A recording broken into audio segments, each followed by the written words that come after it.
Et si je te disais que parler face à un public, ça n'est pas quelque chose d'inné, c'est quelque chose qui s'apprend, et qui peut s'apprendre même très facilement si tu suis les différents conseils que je vais te donner dans cette vidéo. Si tu n'es pas encore abonné, bienvenue sur la chaîne SmartLearn.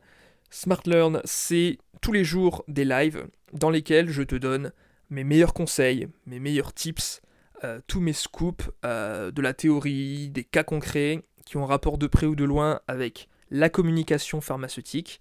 Et tu vas avoir quotidiennement plein d'idées pour élargir ta culture dans ce domaine. Alors comme d'habitude, je vais te donner mes 5 tips, mes 5 mots-clés, mes 5 pistes de réflexion. Tu en fais ce que tu veux, tu peux même me poser en commentaire ton avis, des questions, etc. On y va tout de suite. Premier conseil que je te donne, il ne faut pas culpabiliser d'avoir peur, d'avoir le trac. C'est quelque chose que tous les plus grands artistes ont. Il faut vraiment te dire que la peur de parler en public, c'est la peur la plus répandue. Et puis, ça ne doit pas te faire stresser, au contraire. Dis-toi que moi, je préfère m'adresser à plusieurs dizaines de personnes, plusieurs centaines, qu'à une seule. Pourquoi ? Parce que si tu es à un date, tu vas focaliser ton attention sur les traits de la personne en face. Tu vas voir, tu vas essayer de chercher à comprendre dans son langage non verbal, est-ce qu'elle acquiesce ou non à tes propos. Et en général, si tu vois qu'elle acquiesce pas, que tu te fais, on va dire, tu te fais nexter, tu te fais ton approche foire, tu vas le prendre personnellement, comme si c'était ta faute. La vérité, c'est que c'est ton approche qui n'est pas validée par la personne en face. Donc, dis-toi simplement que quand tu parles à un groupe, là, tu t'adresses à une moyenne.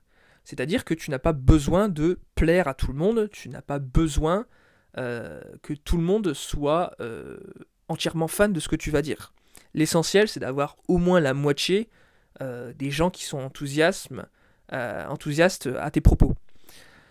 Voilà pour ça, il faut vraiment te dire que de toute façon dans un groupe, tu n'as pas le temps ni l'énergie nécessaire pour commencer à scruter tous les traits du visage.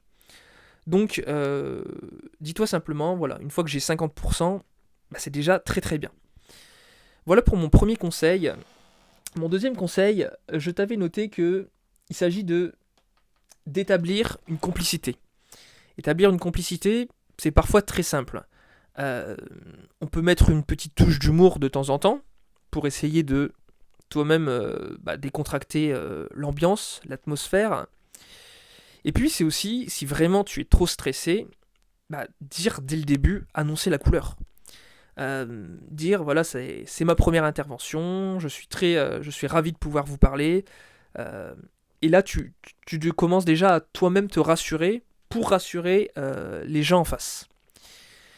Donc voilà pour ce deuxième conseil. Mon troisième conseil que je t'avais noté, c'était voilà, chercher à établir le contact, chercher finalement la complicité, chercher l'adhésion. Dis-toi que moi par exemple quand je vais m'adresser à une assemblée, je vais pas m'amuser à balayer mon regard. Je vais d'abord commencer sur une personne, je vais voir en fonction de sa réaction comment elle réagit, si elle est endormie, je vais élever la voix, si elle me regarde fixement, ça va m'encourager, ça va me donner de la force à me surpasser, à devenir encore meilleur dans ma prestation.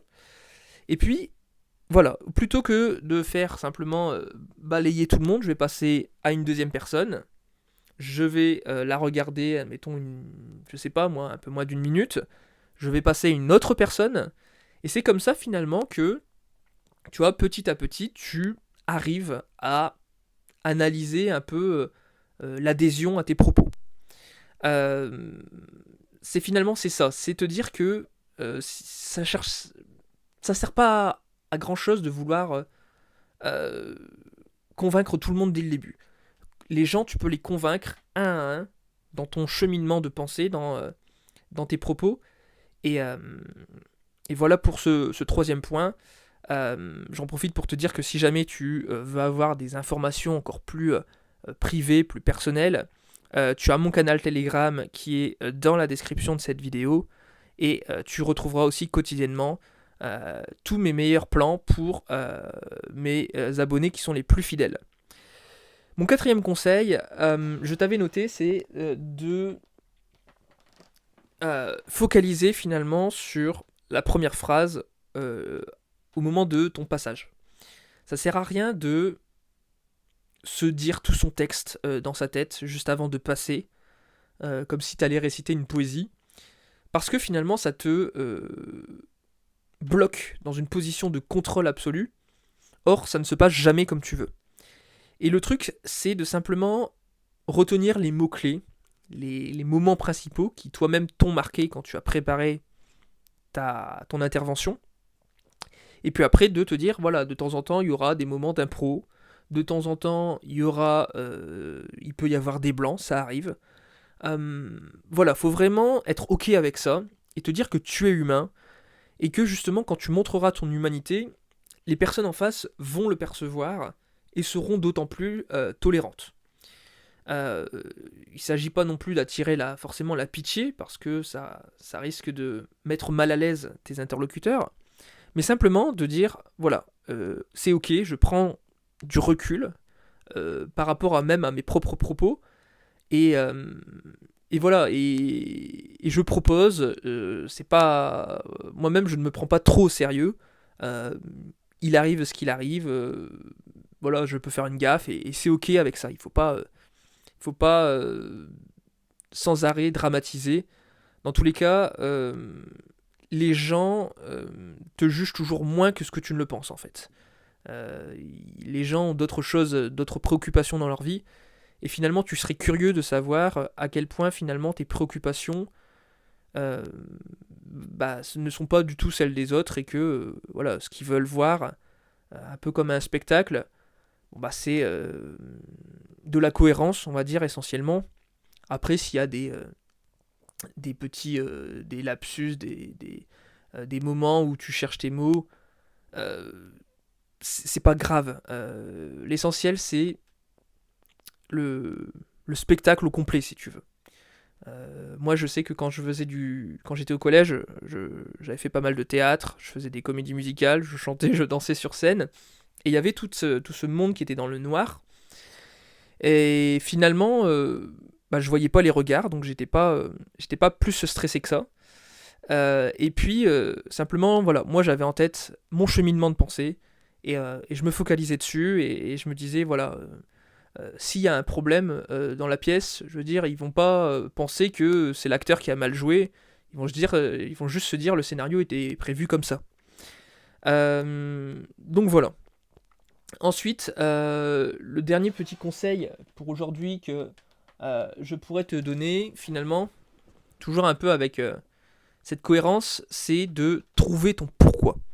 Pourquoi tu t'adresses aux gens. Pourquoi tu es là, pourquoi tu mérites de te faire entendre, en quoi tu vas apporter de la valeur aux gens. C'est vraiment trouver son pourquoi, je vais dire l'essentiel à avoir. Si tu es sur scène et que toi-même tu ne sais pas vraiment ce que tu fous là, c'est déjà très mal parti. Si par contre tu te mets dans l'esprit que tu as un message à délivrer qui va même au-delà de ta personne, et que même si la personne se gourre, c'est pas grave, ce qui compte c'est le message, tu seras beaucoup plus en phase avec toi-même, et tu imposeras davantage ton style. Voilà, c'était mes petits tips concernant la peur de parler en public. Si tu veux en savoir plus, sache que j'ai une formation qui est dessus, dans laquelle je te donne tous mes tips au niveau de l'éloquence pour apprendre à parler beaucoup plus facilement, apprendre à convaincre, apprendre à négocier.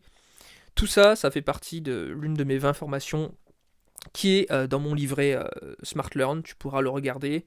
Tu as aussi tous mes derniers livres qui sortiront. Et voilà, je t'en dis pas plus, il y aura d'autres surprises. En attendant, je te retrouve très bientôt dans mon canal Telegram ou dans le prochain live Smart Learn. Allez, prends bien soin de toi et je te dis à très bientôt. Salut.